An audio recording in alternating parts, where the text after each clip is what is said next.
Pernah tak anda terfikir, macam mana semuanya bermula? Bukan setakat sebuah kampung kecil, tapi bandar-bandar besar yang pertama, sistem undang-undang, malah tulisan. Hari ini, jom kita kembali ke masa lampau, ke zaman permulaan tamadun, untuk kita terokai 4 peradaban agung yang jadi asas kepada dunia kita sekarang. Jom kita mulakan.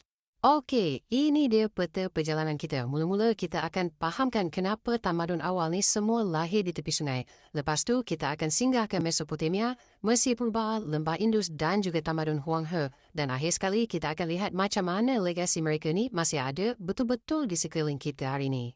Pertama sekali, kita kena faham perkara asasnya dulu. Macam mana dan kenapa masyarakat-masyarakat yang begitu hebat ni boleh wujud? Jawapannya, mungkin agak mengejutkan. Ia sebenarnya mengalir bersama air. Ini soalan yang paling penting kan? Kenapa mesti sungai? Apa agaknya rahsia yang ada di tebing-tebing sungai purba ni sampai tamadun-tamadun hebat boleh mekar di situ? Kalau kita perhatikan, keempat-empat tamadun terawal ni ada satu persamaan yang sangat ketara. Semuanya bermula di lembah sungai. Sungai ini bukan setakat sumber air minuman tau.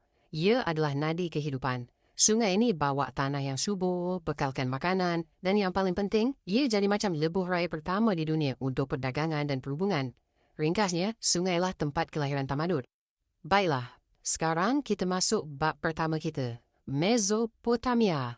Boleh dikatakan, inilah tamadun tertua yang kita tahu, tempat di mana sejarah bertulis, di sinilah ia bermula. Nama dia sendiri pun dah menceritakan segalanya, tanah di antara dua sungai, iaitu Sungai Tigris dan Sungai Euphrates. Kawasan ini juga dikenali sebagai Bulan Sabit Subur. Bayangkan, sebuah oasis hijau di tengah-tengah padang pasir yang jadi tempat berkembangnya inovasi manusia. Cuba bayangkan, selama hampir 3,000 tahun, empayar-empayar hebat silih berganti menguasai tanah ni.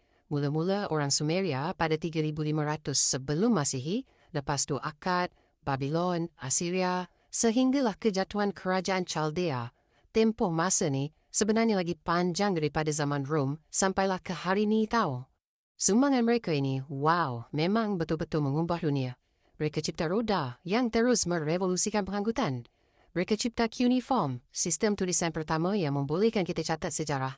Dan kod Undang-Undang Hammurabi, ia beri kita salah satu sistem perundangan terawal yang bawa ketertiban kepada masyarakat. Dan ini dia, sebuah negara kota purba, Ur. Cuba bayangkan suasananya. Sebuah bandar yang sibuk dengan 30,000 penduduk, ada kuil zigurat yang besar dan jadi pusat pertemuan pedagang dari jauh, sampailah ke India.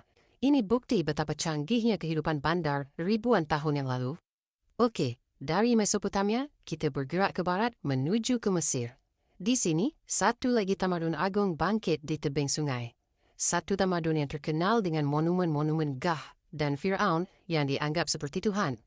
Ada satu ungkapan terkenal dari sejarawan Yunani Herodotus. Dia kata, Mesir adalah hadiah Sungai Nil. Kenapa ya? Sebabnya setiap tahun Sungai Nil akan melimpah dan banjir ni akan tinggalkan satu lapisan lumpur hitam yang sangat-sangat subur. Hadiah inilah yang membolehkan pertanian berkembang pesat di tengah padang pasir dan menyokong sebuah tamadun yang hebat. Sejarah Mesir yang panjang ni boleh kita bahagikan kepada 3 zaman keemasan. Pertama, Kerajaan Purba. Masa inilah piramid-piramid agung dibina. Kedua, Kerajaan Pertengahan. Zaman kestabilan yang lahirkan karya-karya sastra yang indah. Dan ketiga, Kerajaan Baru. Era Firaun-Firaun pahlawan macam Ramses yang luaskan empire Mesir ke kemunculannya. Legasi mereka ni memang tak lapor dari zaman. Piramid dan Sphinx jadi bukti kehebatan kejuruteraan mereka. Tulisan hieroglif yang penuh misteri pula merekodkan kisah-kisah mereka. Dan sistem kepercayaan mereka yang kompleks dengan dewa-dewi seperti Ra dan Osiris telah membentuk setiap aspek kehidupan mereka. Okey, sekarang kita kembali ke satu tamadun yang perancangannya sangat luar biasa, tapi dalam masa yang sama diselubungi misteri yang sangat mendalam. Selamat datang ke Lembah Indus.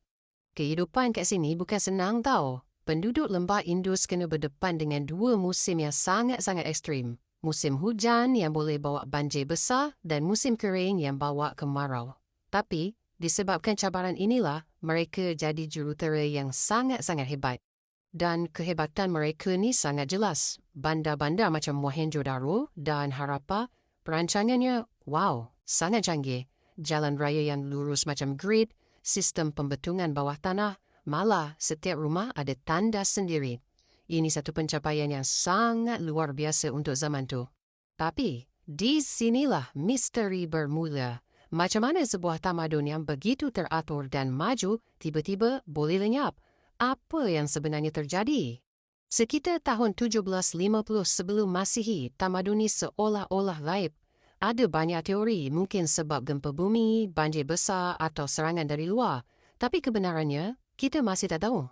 Sebab tulisan mereka, sampai hari ini pun masih jadi satu kod rahsia yang belum dapat kita pecahkan.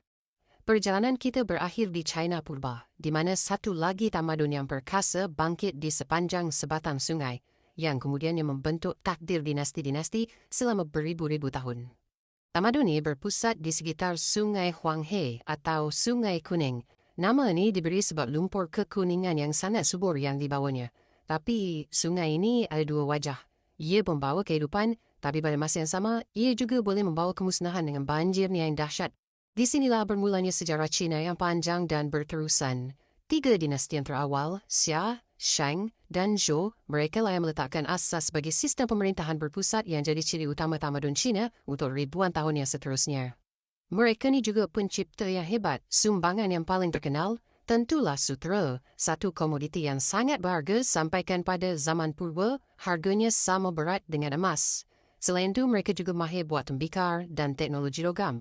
Jadi, kita dah lihat keempat-empat tamadun yang hebat ni. Sekarang, jom kita gabungkan semuanya dan lihat macam mana dunia purba ni sebenarnya membina asas untuk dunia moden kita.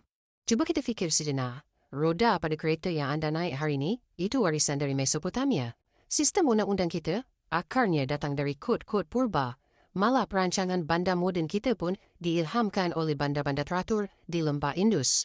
Jadi, soalan untuk anda, daripada semua legasi purba ni, yang mana satu agaknya paling membentuk dunia anda hari ini? Satu soalan yang menarik untuk kita renungkan.